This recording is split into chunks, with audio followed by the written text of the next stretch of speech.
मंगल सरदार के पास गया और दोनों आपस में बातें करने लगे। रुको, ये तो वही आदमी है ना?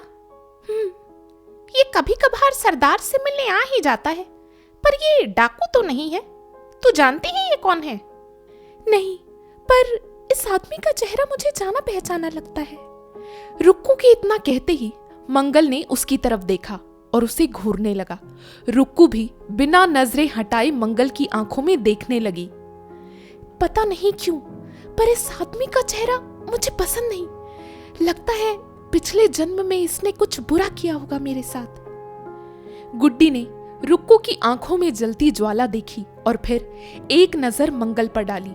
उसने देखा कि दोनों में से कोई भी अपनी नजरें हटाने को तैयार नहीं थे। उसने तुरंत रुक्कू का हाथ पकड़ा और उसे झोपड़ी के अंदर ले गई। रात को झोपड़ी में सारे डाकू सो रहे थे। रुक्कू के चेहरे से पसीना छूट रहा था और उसके चेहरे के भाव देखकर समझ आ रहा था कि वो कोई बुरा सपना देख रही है। सुबह का वक्त था।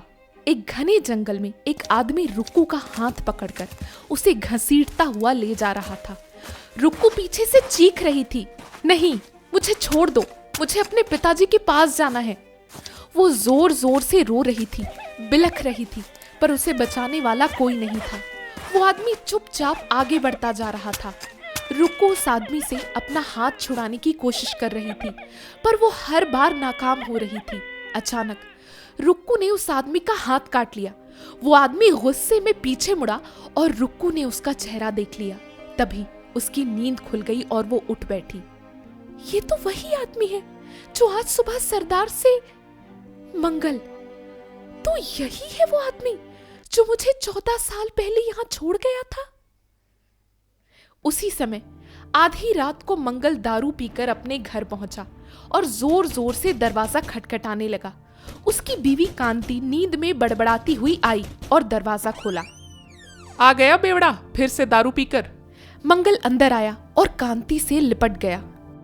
हाँ जाने मन, चल कमरे में। कांति ने मंगल को धक्का दिया। दूर हट मुझसे। अरे यार, पूरा मूड खराब कर देती है। अच्छा चल, खाना दे, मुझे भूख लगी है। कांति मुंह बनाते हुए किचन में गई और मंगल के लिए खाना निकालने लगी। पहले मेरी कमाई उड़ाता था और अब उस नीलम की कमाई उड़ा रहा है।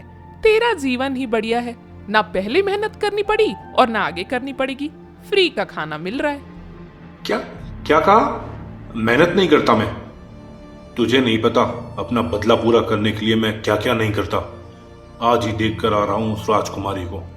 कांति खाना लेकर आई और मंगल के सामने रख दिया, फिर वहीं बैठ गई।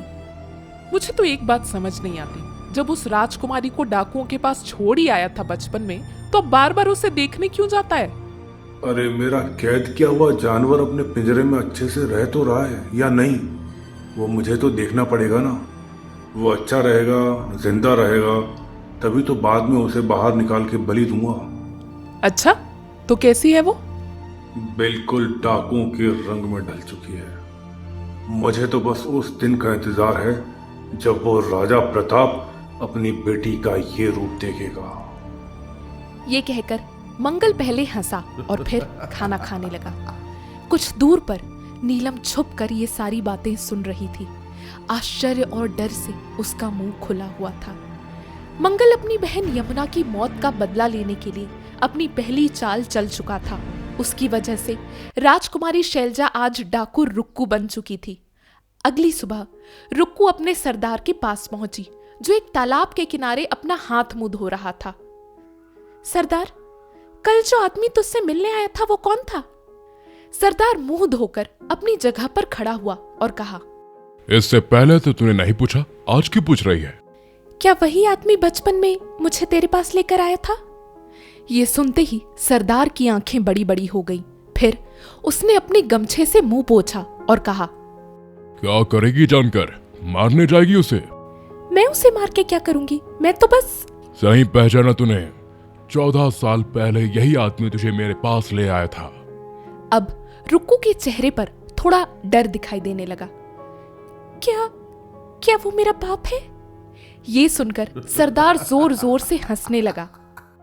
जिस दिन तुझे पता चला कि तेरा बाप कौन है, उस दिन तू अपनी किस्मत को कोसेगी। ये सुनकर रुक्कू के मन में न चाहते हुए भी एक उम्मीद की किरण जागी। अब तक उसे अपने बचपन या परिवार के बारे में कुछ भी मालूम नहीं था, पर अब उसे ये पता चल चुका था कि वो अनाथ नहीं है। तू जानता है मेरा बाप कौन है? सरदार ने हाँ में सिर हिलाया और फिर पूछा। बता दूं? रुक्कू जानना चाहती थी कि उसका बाप कौन है, लेकिन वो ये भी जानती थी कि बाप का नाम जानकर भी कुछ बदलेगा नहीं। वो अब एक डाकू थी और यही उसका सच था। उसने ना में सर हिलाया और चुपचाप वहां से चली गई। राजा प्रताप अपने कमरे में इधर से उधर टहल रहे थे। उनके चेहरे पे चिंता साफ दिखाई दे रही थी। वो बार बार अपनी घड़ी देख रहे थे, जिससे समझ आ रहा था कि वो किसी का इंतजार कर रहे हैं। अचानक उनके दरवाजे पर एक दस्तक हुई। उन्होंने नजर उठाकर देखा तो वहां उनका मैनेजर दुष्यंत खड़ा हुआ था। दुष्यंत राजा प्रताप का मैनेजर होने के साथ साथ उनके बचपन का दोस्त भी था। राजा की प्रॉपर्टी, सियासत और बाकी सारे जरूरी कामों को वो ही हैंडल करता था। राजा दुष्यंत पर आंख मूंद कर भरोसा करते थे। दुष्यंत को सामने देखते ही राजा ने राहत की सांस ली और पूछा, कहाँ रह गए थे यार तुम? हम कब से इंतजार कर रहे हैं। अरे महाराज, आप तो जानते हैं इन सब कामों में थोड़ा वक्त लगता है। दुष्यंत ने दरवाजा बंद कर दिया और चलकर राजा के पास आया। कुछ पता चला? वो मंगल तो कई साल पहले जेल से छूट चुका है महाराज। ऐसा कैसे हो सकता है? हमने उसे खुद जेल करवाई थी। पुलिस को उसके खिलाफ एक औरत के कत्ल के सबूत मिले थे। वो सबूत पुख्ता नहीं थे। आपकी बात मानकर पुलिस ने उसे कुछ सालों तक जेल में रखा था, पर आप तो जानते हैं अब आपका दबदबा पहले जैसा नहीं रहा और पुलिस के पास जो सबूत थे वो उसे जेल में रखने के लिए काफी नहीं थे। तो अब कहाँ है वो? ये तो नहीं पता, पर मैं जल्द ही पता लगा लूंगा। वैसे अचानक एक अजनबी पर इतनी दिलचस्पी क्यों लगा रहे हैं आप? वो अजनबी नहीं है दुष्यंत, वो यमुना का भाई है। ये सुनकर दुष्यंत चौंक गया। वही यमुना, आपका पहला प्यार, जिसने खुदकुशी। आहिस्ता बोलो दुष्यंत, दीवारों के भी कान होते हैं। पर महाराज, ये तो बहुत पहले की बात है, आपको चिंता नहीं करनी चाहिए। दुष्यंत, उस दिन भरी सभा में उस मंगल ने हमारा गला दबाया था और कहा था कि वो हमसे बदला लेना चाहता है। ये बात 14 साल पुरानी है महाराज। वो कई सालों पहले जेल से निकल चुका है। अगर उसे कुछ करना होता तो अब तक कर चुका होता। आप खामखा टेंशन ले रहे हैं। भगवान करे तुम्हारी बात सच हो, पर जाने क्यों हमारे दिल में एक अजीब सी बेचैनी है, जैसे कुछ बहुत बुरा होने वाला हो। ये कहकर राजा खिड़की के पास गए और अपनी उस झूलने वाली चेयर में बैठकर बाहर देखने लगे। दोपहर का समय था।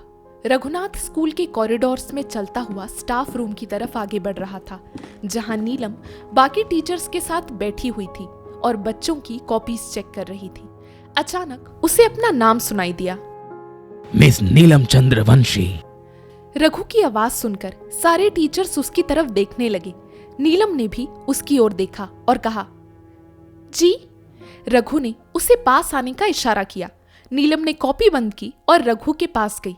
वहां बैठे टीचर्स आपस में फुसफुसाने लगे। जी बताइए। कुंवर मानिक आपसे मिलना चाहते हैं। आपको हमारे साथ चलना होगा अभी।